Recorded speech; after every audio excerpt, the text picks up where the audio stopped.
week 2 at Christ the King Catholic School, and I began this session by introducing myself to those again, just in case anyone that wasn't there the previous week wasn't sure who I was.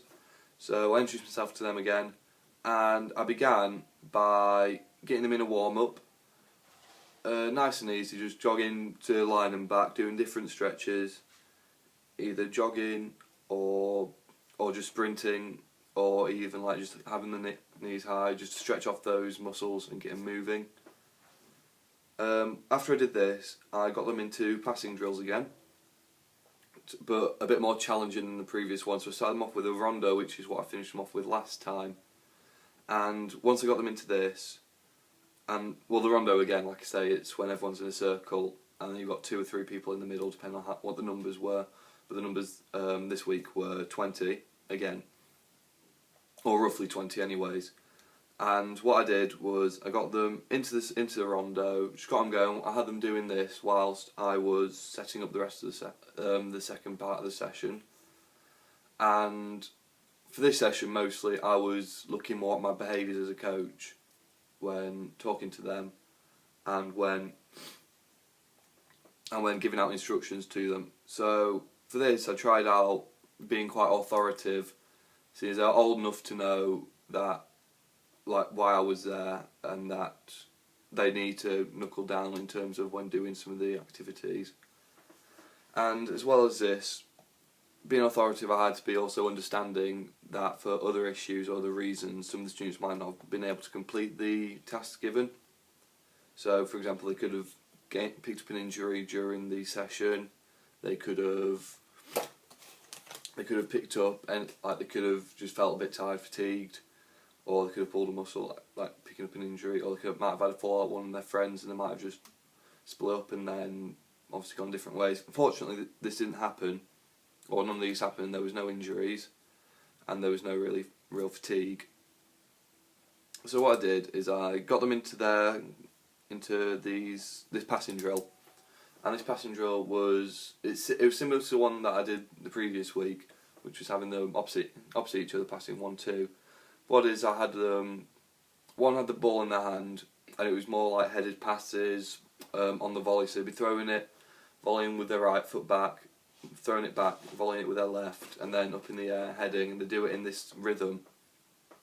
They do it 5 times each, then they switch over in their partners, and I do this, and this took me about 2 or 3 minutes to do this. So once I did this, I found that I had quite a lot of time left on my hands. So I progressed this by just having them come a bit further back from each other, so making it a bit more challenging so it wasn't straight to each other. So this way they obviously did progress slightly from what they were doing previously, and had them also doing this with potential obstacles in the way. These obstacles were either they'd have to touch their toe first before heading it back. They'd have to go back to a cone, which I set further line back of cones, and they'd have to go back, run towards, do this. So it was a bit more physically exerting as well. And this took me about another 3 or 4 minutes to do. Well, a bit longer, about 5 minutes to do. So with this, my behaviours were quite motivating. Like, come on, get this done, get this done. I was quite loud, so that they could all hear me and they could all understand me very clearly on the instructions I was giving and what I wanted from them, as well as what I was trying to give to them. So in this, then the teacher took the next part of the session, and I was just observing his behaviours, his body language. He stood quite tall, giving out instructions, quite like delegating as well. Like, okay, so these are the team captains. Okay, get into your teams and do this. And whilst this was happening, I was observing, seeing how he came across. He wasn't giving them the options. He was more telling them, like, okay, you have to do this, you have to do this, you have to do this, much rather than, right, so you can do this, which would be maybe the approach for like some younger children.